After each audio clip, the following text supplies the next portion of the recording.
सभी को जय गजानन। कभी सोचा है कि अहंकार इतना ताकतवर हो सकता है कि वो देवताओं तक को अपने वश में कर ले?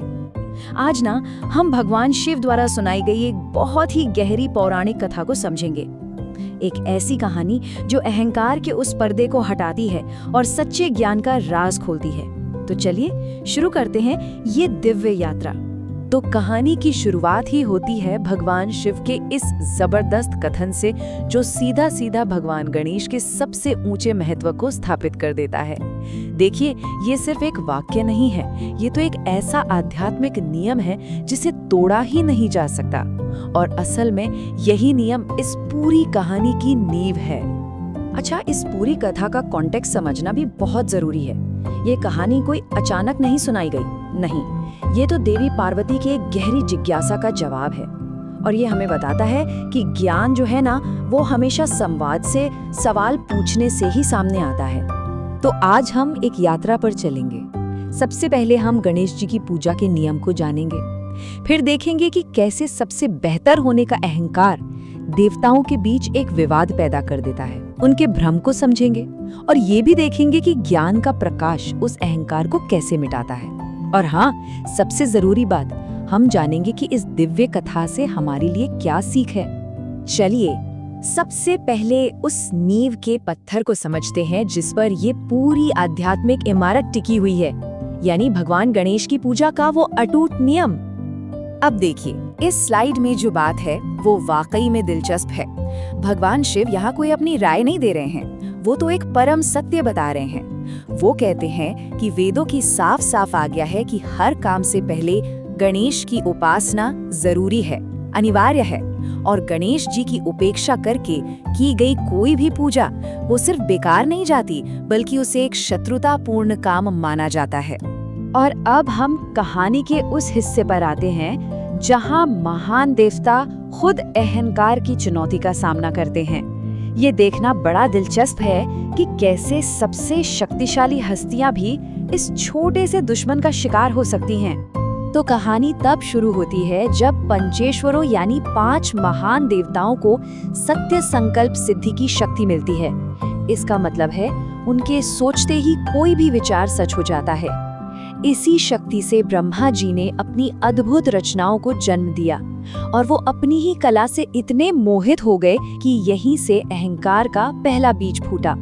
उनके मन में ये भाव आ गया कि वे ही सर्वश्रेष्ठ हैं। तो हुआ ये कि जब ब्रह्मा जी ने श्री हरि विष्णु को एक कमल की रचना करते देखा तो उन्होंने ऐतराज किया।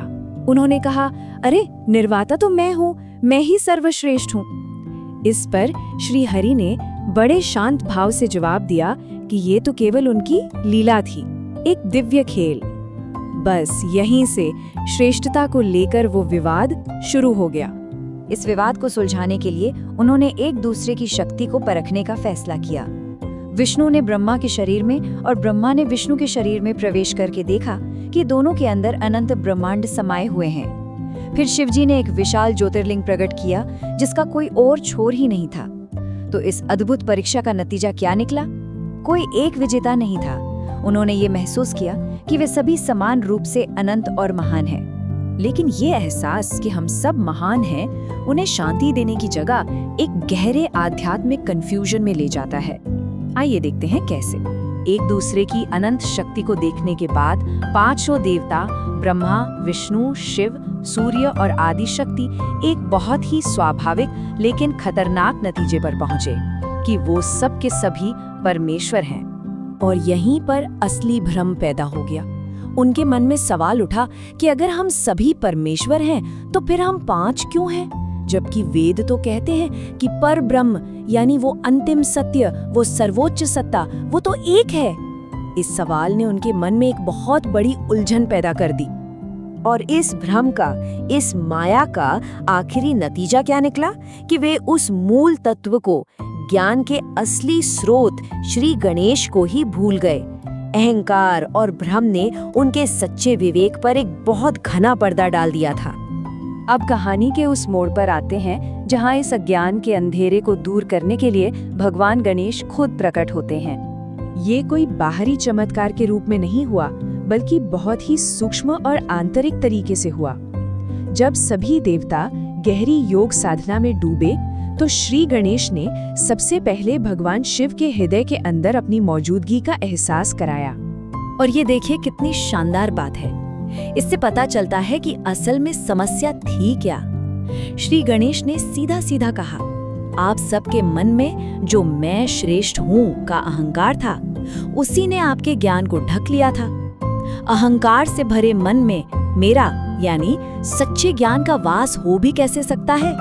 भगवान गणेश ने अपने एक नाम का मतलब भी समझाया, वक्रतुंड। उन्होंने कहा कि वक्र मेरी आत्म माया है और तुंड का मतलब है मैं उसका नियंत्रण करने वाला हूँ। ये दिखाता है कि वे ही उस भ्रम के स्वामी हैं जिसने देवताओं को भी घेर लिया था।